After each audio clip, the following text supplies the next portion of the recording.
My name's Andrew. I'm a software engineer at Funny Circle, and hopefully this is representative of current React. It seems to be performing quite well. It was performing very badly earlier, with all these animations happening on the screen at the same time.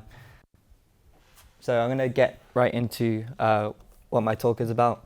So React is a complex engine, just like this one. Can anyone actually name what this is?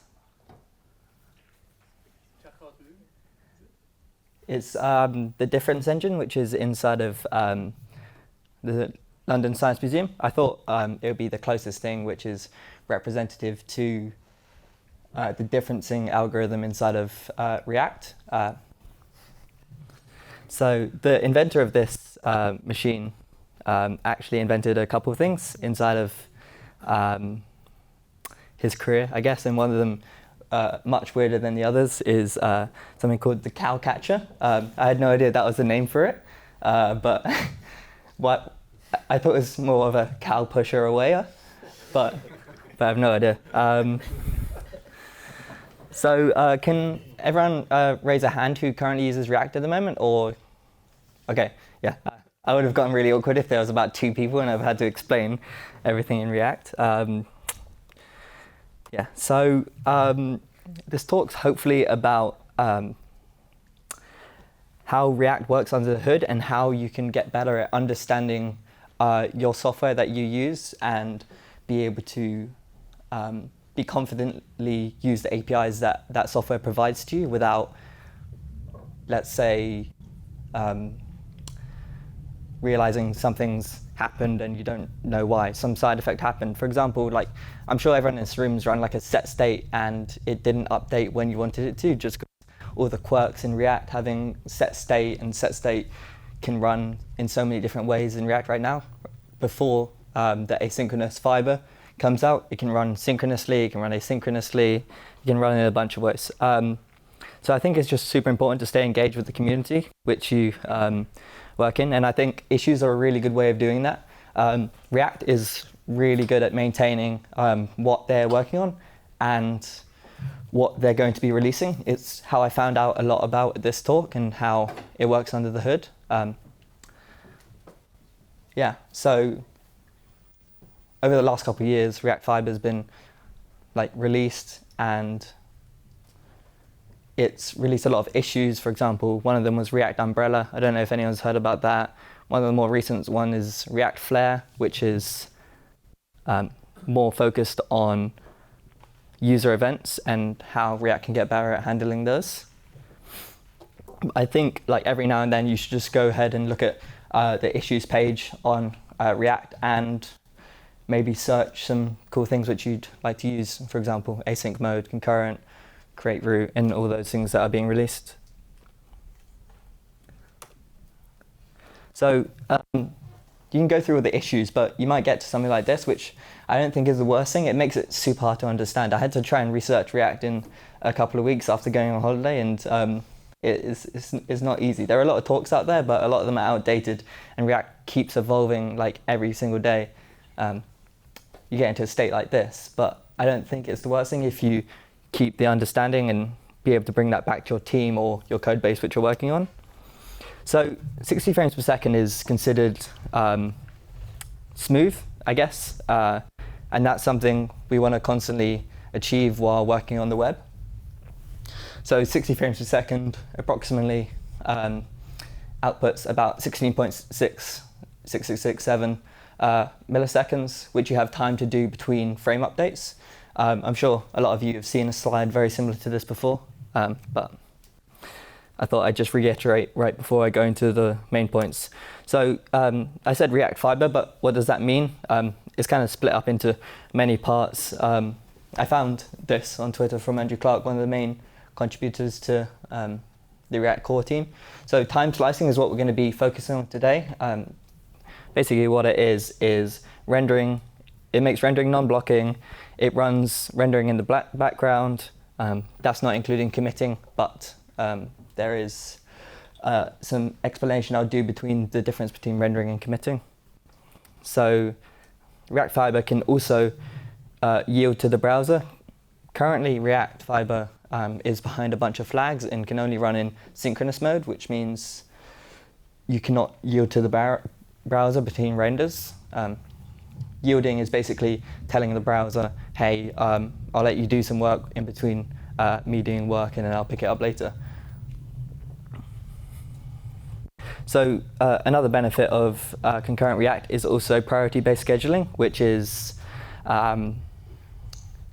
say you have a bunch of work that you need to do, but in queuing it might not be the best thing to do in the order which you do in queue it. I think the best way to do it is on priority, and that's the direction that they've gone. And I'm going to be talking a bit about that later. So the side of suspense, I'm not covering too much because there are so many other talks which cover it, and I think they do a way better job. I just thought the underlying layers of React aren't really explained that much and are quite complicated. So I've just stolen this from another talk. So this is how React currently works, even in React Fiber today. So the render phase in yellow at the top runs synchronously, so no work can run in between this. And then the commit phase at the end swaps the Shadow DOM into the browser. And then only on each side of this can anything else run. So what this means is you're basically screwed until React has done its work. So async mode or React Fiber, what it does is it does something with time slicing, where every 5 milliseconds it checks if the browser needs to do work. Since we have a budget of 16.6 milliseconds, it can do this multiple times per update, and then let the browser do the work on the in-between part. This isn't just on initial render, but this is on updating as well. The commit at the end has to stay synchronous because the swapping of the elements into the DOM also cannot be, I guess, split up without you seeing some pretty janky effects of things getting to the page at different times. I'm not going to be covering the in-depth of how exactly the fiber works, the single element which makes up a fiber tree, just because it's quite complicated and I didn't have enough time to do it, if I'm going to be honest. Just the bits that actually render the fibers or process them. So this is like New World React. I'm sure everyone's seen, have people seen the new Create Root API before? Anyone? No? Great. So Create Root is a different way of rendering and allows you to make this process asynchronous for rendering. You can see at the bottom, this is how they export it. They have Create Root, which is now the default, or will be the default, and Create Sync Root, which is going to be the old way of doing things, if you ever need to do that for some reason. So Create Root takes an element in the body, or takes an element, and then you can push a render to this element, to this React root node, and then it renders whatever you give it. So this render phase is actually split up, as you can see on the right, but inside of this API, which is the only one currently released, you cannot. In the current API, you can't split it up, but it is still asynchronous at that point. So on the right-hand side, which are unexported APIs, there's the Create Root, you have pre-render, and then you can perform actions before it makes the switch to the DOM, which I think is pretty cool. I've completely lost my cursor. There it is.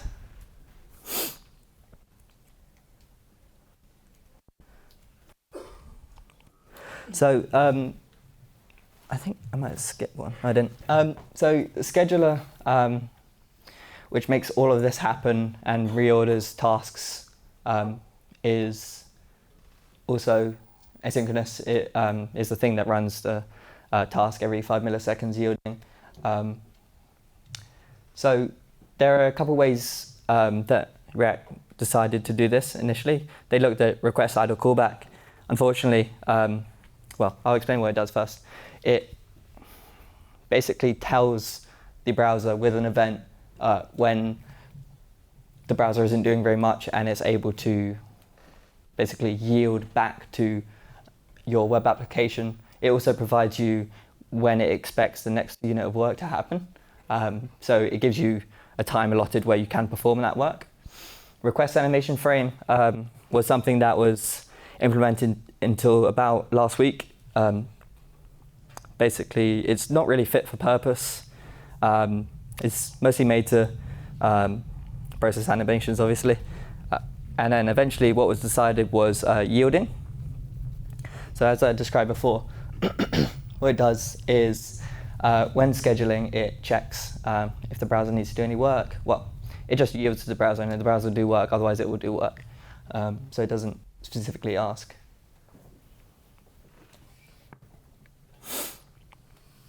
I said 5 milliseconds, but when I was looking through the source code, it kept saying that it was 1,000 over frames per second, which isn't 5 milliseconds when you give it 60, but other sources said 5 milliseconds. So it's really hard to read documentation and source code at the same time and see what's up to date. So as I mentioned, the key components are the scheduler, the work loop, and the update queue, which I'm going to be going through today. But they're not the only components which build up React, but I think they're the most important bits to understand when running code and considering performance. There are a lot of things under the hood about like processing DOM and how React is very different from React DOM, but they're becoming more tightly knit. So this is the classes which build up priority. Well, I believe there are so many different parts which have priority. Some are literally just numbers, other classes and other things. So it's broken down into immediate and user blocking are pretty much happening in the same amount of time, almost synchronous. Immediate is definitely synchronous, and as you can see by the -1, and user blocking is 250 milliseconds, normal timeout is 5,000. So normal timeout is when you need something to happen, but you're not dependent on it happening right now, like a network request or anything like that. Idle priority is maybe something like analytics, where you want it to happen eventually, but not like it doesn't matter if it doesn't happen at all. So this is kind of how a schedule is built up. You have A2 initially. I'm just going to run through them sequentially and then pipe them back into the bottom and try to explain it. So A2, we run a flush, and A2 straight away gets, so the letter is equivalent of the state and the number is equivalent of the priority. It's not exactly how it works, because priority is more based on timeouts and expirations. So A2 runs a flush, A2 gets outputted, even though it's a lower priority than C1 and D1. So you have all these APIs, which some of them I'm going to go through and try explain why they're really useful. But right now, all you need to know is A2 runs flush, it gets put into the output of the schedule. So it actually gets run. And then B2 runs, then it waits about until its timeout or expiration, as you saw before. And then by that time, C1 and D1 get enqueued, and then they get pushed ahead of B2, which they get re-sorted into a task queue, which gets sorted on their sort index, which I wish I had more time to explain or know myself. Yeah, so the expiration time I mentioned is the time it's enqueued plus the timer that it has, and it has to execute by that point. There are other complicated things which I don't quite understand, which are advancing of timers, which I'd love to know about, where by the time a deadline has been met on the browser, it goes back and tells the scheduler to rerun it again with a host idle callback. So it tells the host, which is the browser, to tell us again when we're ready to perform tasks. And then after that, it needs to advance the timers, otherwise they'll be out of sync. So the scheduler is really cool, and what's really great about it is their plan to not make it solely for React. And so they've taken the name in NPM just scheduler. So these are all the APIs that it currently exports. And I think some of them look really cool. If you have a look at some of them, you can request when the next paint is. You can check if the browser should yield to you. You can do unstable next, which is, hey, I want an update to happen, but I don't need to happen right now. So I can get a lot of performance updates out of that. You can pause the execution as a scheduler. Yeah, and you can do quite a lot of stuff with that priority. So the work loop happens back in the the commit phase, and this runs over every element that needs to be processed, and then it runs in the schedule to make sure these happen in the correct order, because there could be other things like DOM updates and events that need to happen in the meantime. I don't really have much explanation other than the structure of it. So the structure, what it needs to do, it needs to be able to do some work, which is what everything is called in React. Everything is work, which makes everything really complicated to read, because every API just says work. And because this is asynchronous, sorry, I think I said this happened in the commit where it happens in random. And because this is asynchronous and runs over the DOM, it needs to be able to stop and pick up where it left off. So there are very few ways of doing this without losing data. One way it does this is like with these 3 pointers in each node. So child, sibling, and return. So this is kind of hard to explain, but this is the work loop concurrent. As long as it has a work in progress, this is a global variable in this file. So if something updates work in progress in one of these functions being called, it will attach itself to this while loop and still work. So it checks if it should yield, because this runs over every element. And so the work in progress performs a unit of work on the root node, and then what it does is it begins work. So yeah, it begins the work, and then begin work, all it does is, right now, let's imagine that this, so let's imagine that this console log just actually completes the work and puts it into the right place, updating the elements. Then, so we begin the work for this, work performed for this, and then we return the work in progress child for that to be performed as well, back here. So we perform the work, and then the next work in progress is the child, and then that continues again.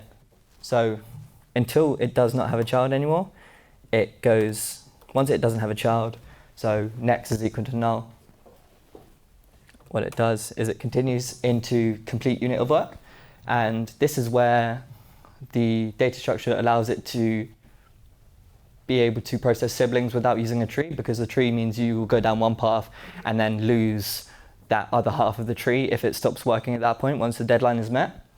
So it goes into the next unit of work and it checks if it has a sibling fiber. If it has a sibling fiber, it returns that. Well, actually, initially it completes the work for the current element, so the return statement. And if it has a sibling, it goes down that tree and keeps going and going and going across and down. And that returns it back and eventually gets all of them back into the complete work state. So the update queue is just a fancy, complicated way of updating state. It goes over, so when the render phase happens, it captures all the updates that need to happen in the fibers. And then when the commit happens, it picks up all of these fibers that need to be updated and runs the update queue with a next effect, which happens, which an effect is effectively what the update queue does. Effect is a term they use for a side effect, which is just set states. So I'm getting kind of close to the end here. Here's just an example of something I saw on a web what this could be used for, which I thought was quite cool. So say you're setting an input value in React, and that updates the value on the server or wherever, and you only want the onChange callback at the top to happen after some sort of priority. You say unstable next, and then you trigger the onChange for whatever reason. And even lower priority is you want to trigger some analytics, but you don't want all these analytics requests to be going off and it be messing up the performance of your application. So you give it a low priority, and then you send that update into analytics. And this is just a way of being able to split up your code into more performant pieces. But I really think if we go back to here, I think it's some of these APIs are really important in the web, and I think it's really cool that they're not going to be just stuck inside React. Hopefully you'll be able to use this inside of any repository in the future, but you should keep checking back on that. So thanks for listening, and I hope it was useful for those who didn't raise a hand when I said to use React.